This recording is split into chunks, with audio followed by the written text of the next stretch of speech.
70대가 말하는 진짜 행복. 은퇴를 준비하는 사람들에게, 그리고 이미 은퇴한 사람들에게 언제쯤 마음 편하게 살 수 있을까? 직장 생활을 오래 한 사람이라면 한 번쯤 이런 생각을 합니다. 아침 출근길 지하철에서 월급날 통장을 보면서 혹은 퇴직 예정일이 적힌 인사공지를 보면서 말입니다. 젊을 때는 행복을 미래형으로 미룹니다. 조금만 더 벌면, 아이들 다 키우면, 집 마련하면, 은퇴하면. 그런데 흥미로운 건 정말 은퇴를 경험한 많은 사람들이 전혀 다른 이야기를 한다는 점입니다. 70대가 되어 돌아보면 행복은 생각보다 거창한 조건에서 오지 않았다고 합니다. 오히려 평범하고 사소한 것들 속에 숨어 있었다고 말합니다. 은퇴를 앞둔 사람들은 흔히 돈만 준비하면 된다고 생각합니다. 물론 경제적 준비는 중요합니다. 하지만 은퇴 후 삶을 오래 살아낸 사람들은 입을 모아 이야기합니다. 통장 잔고보다 더 중요한 게 있었다. 시간을 어떻게 쓸지, 누구와 관계를 이어갈지, 내가 왜 아침에 일어나는지.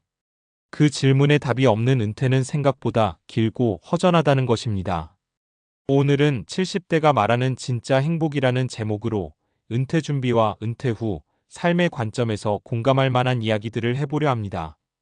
첫 번째, 행복은 쉬는 삶이 아니라 쓰이는 삶이었다. 많은 사람이 은퇴를 이렇게 상상합니다.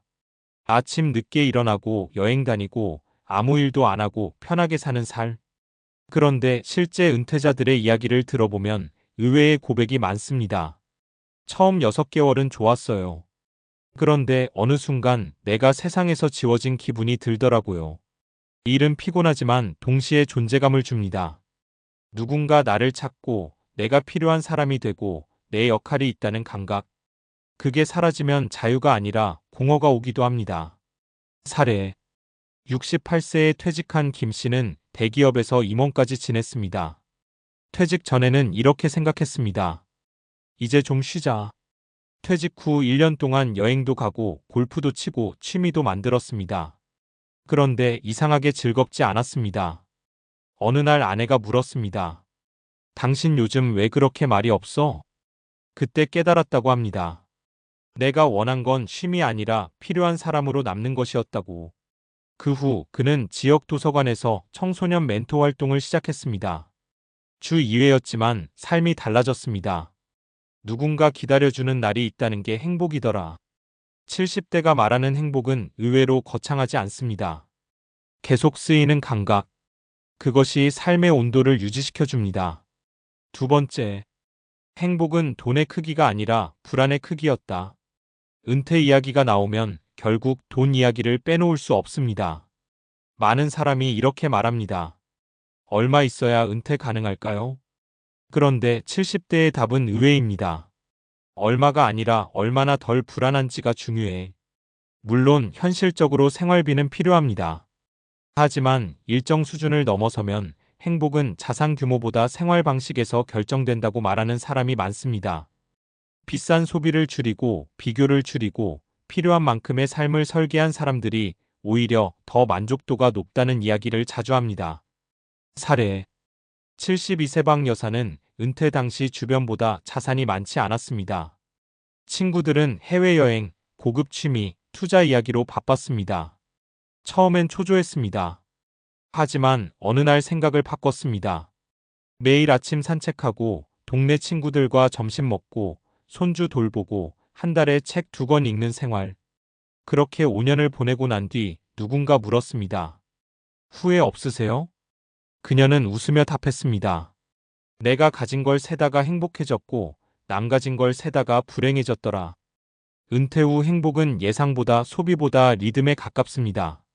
얼마를 쓰느냐보다 어떻게 살아가느냐? 이 질문이 훨씬 오래 갑니다. 세 번째, 행복은 결국 사람에게 돌아왔다. 70대가 가장 많이 후회하는 것 중 하나. 조금 더 인간관계를 챙길걸. 직장 다닐 때는 착각하기 쉽습니다. 매일 만나는 사람들이 내 인간관계라고. 하지만 퇴직하면 알게 됩니다. 그중 상당수는 역할 관계였다는 걸. 그래서 은퇴 준비는 금융 준비만이 아니라 관계 준비이기도 합니다. 친구가 있는가? 배우자와 대화가 되는가? 혼자 시간을 견딜 수 있는가? 도움받고 도움 줄 공동체가 있는가? 이 질문들이 중요해집니다. 사례 70세 이씨 부부는 은퇴 후 처음 2년 동안 계속 다퉜습니다. 남편은 집에 있었고 아내는 생활 리듬이 깨졌습니다. 같이 있어도 대화가 없었습니다. 그러다 작은 규칙을 만들었습니다. 매주 금요일 오전은 둘이 카페 가기, 한 달에 한 번 가까운 곳 여행, 하루 한 번은 같이 걷기. 특별할 것 없었습니다. 그런데 몇 년 뒤 남편이 이렇게 말했습니다. 은퇴하고 나서 당신을 다시 알게 됐어. 아내도 웃으며 말했습니다. 이제 우리 둘이 팀 같아. 결국 행복은 사람 사이에서 오래 남았습니다. 그래서 70대가 말하는 진짜 행복은 무엇일까? 많은 사람이 답합니다. 행복은 성취가 아니라 균형이었다고. 돈이 아주 많아서도 아니고, 완벽하게 건강해서도 아니고, 매일 즐거워서도 아니었다고. 대신 이런 날들이 쌓인 삶.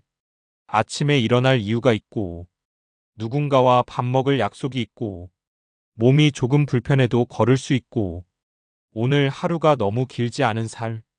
은퇴 후 행복은 갑자기 생기지 않습니다. 직장 다니는 지금부터 조금씩 연습하는 것입니다. 취미를 만들어보고, 관계를 넓혀보고, 돈의 기준을 정리해보고, 혼자 있어도 괜찮은 시간을 길러보는 것. 은퇴는 인생의 끝이 아니라 인생의 구조가 바뀌는 시기입니다. 그리고 70대가 우리에게 조용히 알려주는 건 이것입니다. 행복은 나중에 도착하는 목적지가 아니더라. 오늘을 어떻게 사느냐가 쌓여서 은퇴 후에 얼굴이 된다는 것.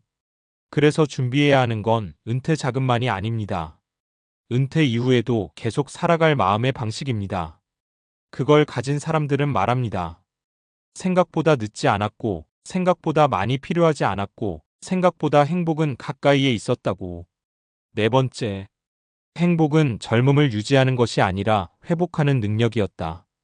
젊을 때 우리는 행복을 이렇게 생각합니다.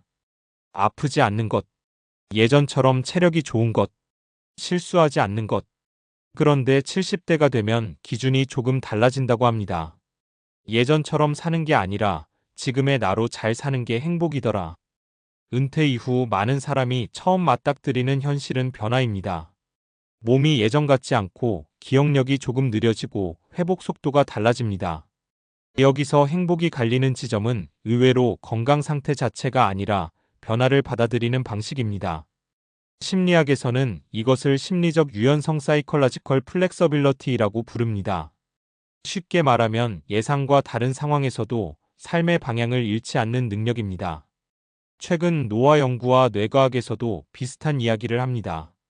사람의 뇌는 일정 나이가 되면 성장이 멈춘다고 오래 생각했습니다. 그런데 지금은 다르게 봅니다. 뇌는 나이가 들어도 계속 변합니다. 이를 신경가소성 NEUROPLASTICITY라고 합니다.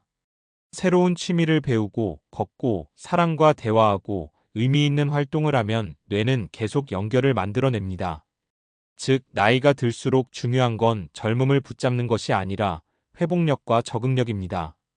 사례 74세 최 씨는 은퇴 후 무릎 통증 때문에 우울했습니다. 예전에는 등산을 다녔는데 이제는 어렵다고 느꼈습니다. 처음에는 이렇게 생각했습니다. 이제 내 인생은 줄어드는 일만 남았네. 그런데 병원에서 권유받은 가벼운 걷기와 스트레칭을 시작했습니다. 처음엔 10분, 두 달 후 20분, 반년 뒤에는 동네 사진 찍기를 취미로 만들었습니다. 어느 날 친구가 물었습니다. 다시 건강해진 거야? 그는 이렇게 답했습니다. 아니, 예전 몸으로 돌아간 게 아니라 지금 몸으로 사는 법을 배운 거야. 그 말을 듣고 많은 사람이 고개를 끄덕였다고 합니다. 여기서 흥미로운 연구가 하나 있습니다.